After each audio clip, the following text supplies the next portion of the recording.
So I am changing career paths again, and it made me think about confidence.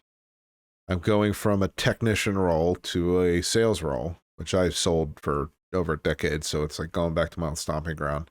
But I get to combine what I used to do with what I do now into a new final form. I've had to like boot back up into sales mode, try to be more confident. I mean, I'm confident in myself, but there's an outward confidence. And it was making me think about confidence in general, not just for career, but why some people are so underconfident and why some people are so overconfident. And you see people who are overconfident who have no fucking business being as confident as they are. And then you see people who are great who just can't seem to get their own backs. It's kind of a weird thing. Yeah. I've been doing this exercise since I got the position where every single day I approach a stranger and just start a conversation with them. It's something I've been doing. So I'll go like in the elevator or whatever, just a small thing. I'll notice a shirt or a watch or something. And it's even if it's just like 3 sentences, like just talk to a stranger because it's about to be like all day long talking to strangers again. Extroversion, man. Yeah, it's like I think my natural state is some weird hybrid. I can be really introverted and then I can be like fucking talk to everybody. And when I was a salesman before, I was being pulled into extroversion constantly. And so you sort of become that more. But with my last job as a technician, I feel like I have like to update my BIOS a little bit as far as becoming more confident and extroverted. It can actually be exhausting if that's not your natural disposition. For me, it was when I was selling. Yeah. I'm farther on the spectrum of introverted. So when I had to go out, hey, how's it going? And sell something that at the end of the day, I would feel exhausted. But I think you lean more towards the extroversion. So it's not as hard for you. That's why you're a better salesperson. Yeah. I mean, I definitely have no problem talking to people, but it does take practice. It does. That's why I'm practicing. Cause I'm like, I haven't had to turn that skill on really in 4 years. Cause it's a lot of listening. It's a lot of body language and stuff that like when you're not having to pay attention to that stuff, you get out of practice. Yeah. Yeah. But it made me think about confidence in general. Do you consider yourself a confident person? I do. Did you always? There are times when I would not have confidence, but I think generally I've always been confident. Do you think hard work, success, and family has made you more confident? Yeah. Also life experience, also just knowing that what I do in my full-time job, I am an expert at it. Yeah. And being an expert is a confidence booster. Yeah. My dad told me a long time ago, we were talking about money, and I think I was like 28 or 29. He said something to me that like came true years later. You don't really start to get successful until after you're 30. And I thought that was kind of silly because I know 25, 27-year-olds that were successful, but it's a different kind of success that happens once you get into your 30s. And a lot of that success is derived from just life experience, knowing how to make decisions based on just you've done it before. When you're 25 years old, you don't have a lot to draw from. Right. You have a lot of desires and you have a lot of like you think you know what you want. Confidence. Yeah, delusional for sure. But once I hit like 33, 32, a lot of what he was saying in that conversation started to become reality. So anyways, the confidence really for me started to pile on when I was in my early 30s. And now I'm in my field, I'm an expert. So I think that's where it comes from. Yeah. Why doesn't it translate into your personal life? If you said you're more introverted still, do you think it does, or do you think it doesn't? The confidence? Yeah. I think it does transfer in my personal life for sure. Yeah, definitely. I feel like I'm well-rounded at home and at work. You don't like just clam up around strangers when it's social? No, absolutely not. All right, nice. Yeah, because I know people like, I know when I used to be where I could like go sell a product and be like super showmanship and outgoing and then like get into a personal situation and not really know how to handle it. That was when I was younger. Yeah. Selling things when I was younger, but now it's like, it's all the same thing. It's weird.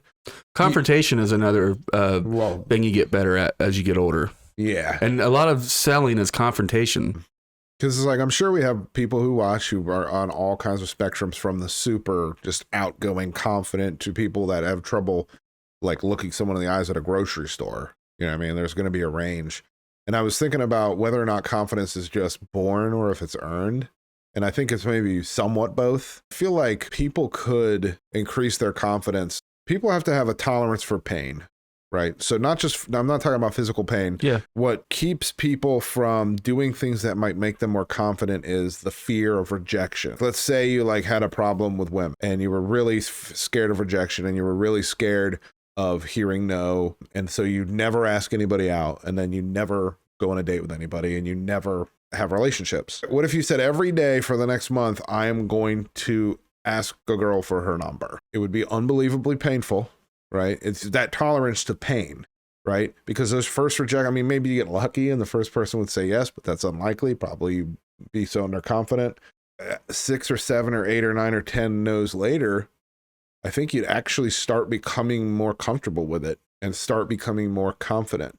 It's just exposure therapy. I don't know that this is something I'm recommending that people do, but I feel like confidence is something that you can work towards actively. You put yourself, it's just like the first time I ever did sales when I was selling for fucking Singular Wireless. I remember that. Like, I was a little terrified to even go talk to customers because I just hadn't really done it. I didn't know if like I knew what I was doing, and I was a little scared of rejection, and sales made me a better person. Like, I had to be forced out of my shell, and sales did it. I'll never regret any of the early sales jobs I had because I just it was just that exposure therapy. Oh, I don't die when people say no to me. Oh, everything's fine. Like, holy shit. When you're rejected, get better at dealing with it. I think anyone who is not very confident, that's not a bad idea at all. Go out there and practice what you're bad at. Yeah. You'll never get better. Maybe it's not asking chicks out. I know that's... It's all relative, though. It could be something as silly as my issue at a drive-thru.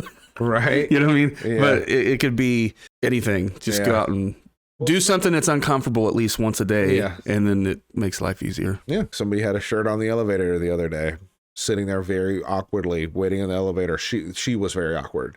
You could tell she was awkward, right? Because elevators can be awkward. Yeah. Especially the elevators at my current work that all are mirrored. So you're looking at each other no matter like, so there's like a lot of this and like down. She had a shirt that said "Pour some sugar on me" with Edgar Allan Poe on it, which is actually pretty awesome. That's shirt. Awesome. So I just complimented her shirt and asked her about Poe. Turned out she was a fan of his work, and she just lit up and like changed the whole thing. Didn't that make you feel better after that? Like to see that response out of her? Yeah. Didn't you? It almost like a little dopamine hit for you? Yeah. Like, man, it was nice to, to not be awkward with somebody. Yeah. Right? Because, they were awkward and then all of a sudden our body language changed. And I think you internalize how things are and they aren't that way. And they're internalizing things their way. Everybody is concerned with everyone else thinking something about them, not realizing that they're feeling the same way. Yeah, we get in our heads. Right. Like in a crowd, nobody's noticing you unless you're making yourself noticeable. Right. So being nervous how people are looking at you or whatever, they're thinking the same shit, man. Exactly. We're all like the same. Just reaching out and making a stupid little connection about our shirt. I don't want to say it made her day or something. I'm not trying to say anything like that. But the awkwardness dropped out. She said, "Have a good day." She got off the elevator. Everything changed. It's just. And it's such a simple thing to do. Like, go to a mall. Like, literally, go wherever. Like, if you really feel like you battle with it, like, you have to take steps to become more confident. You're not just going to magically become confident, right? But I also don't think it's just ingrained in you. I don't think it's like, oh, I'm an underconfident person. I'm always worried about this or that. Like, I don't think that that's something that you'll never be able to undo. But you have to be able to endure pain. Because those first times are going to be awkward. Whatever it is you're doing, they're going to be awkward. It's just like lifting weights, man. Shit hurts, but it's worth it. Yeah, you get better. Endure the pain because you get better, you get stronger, you feel better overall. I'm going into a hardcore sales environment now, so I got to get my confidence way up. I got to be in the door. I got to be making my impression in the first 5 seconds. You know what I mean? So it's a totally different level, but I've done it before. So yeah, make that just part of your life now. Right. Just being able to go and talk to anyone because that'll be your income now. Yeah. Yeah. Yep. That's not a bad idea. No, I'm not trying to be a self-help guru or anything. I just think that like confidence is one of those skills that can make your life way better, like way better. Just feeling good about yourself. And you don't have to be, again, this kind of goes back to the fat acceptance thing a little bit because like I'm a big fat guy and I can be really confident and I can talk to people and look them in the eye and not feel uncomfortable in myself. And there's some people who And it's not always been that. When I was a teenager and fat, like I constantly worried about people and how they thought about my weight. Yeah. And all that stuff. Now I am married with a kid now, and like it's different. I don't feel like no one can love me or anything. I think that's true with most teenaged minds is, you know, even the most attractive, fit, whatever you want to call it, everyone's always in their head. It goes back to what you're saying. The guy right next to you he's thinking the same thing. Right. Just relax. If we could be more honest with each other, I think even strangers, we'd all realize that we're all pretty cool in the sense that we're just trying to survive the day. Yeah. Confidence is also attractive, man. Well, yeah. I mean, it's the attractive trait, right? Yeah. It's a cliche to say it. That's why you see, like, I'm not saying this about myself. I'll make that clear. That's why you see really ugly fat dudes who like can be with really attractive women, right? Yeah. It's because like women, I think that, I don't want to generalize too much, but I think that men tend to be more looks oriented partners and women tend to be more personality oriented. Yeah, more of an emotional connection. Right. It's definitely a generalization and not the way it is with everybody, of course.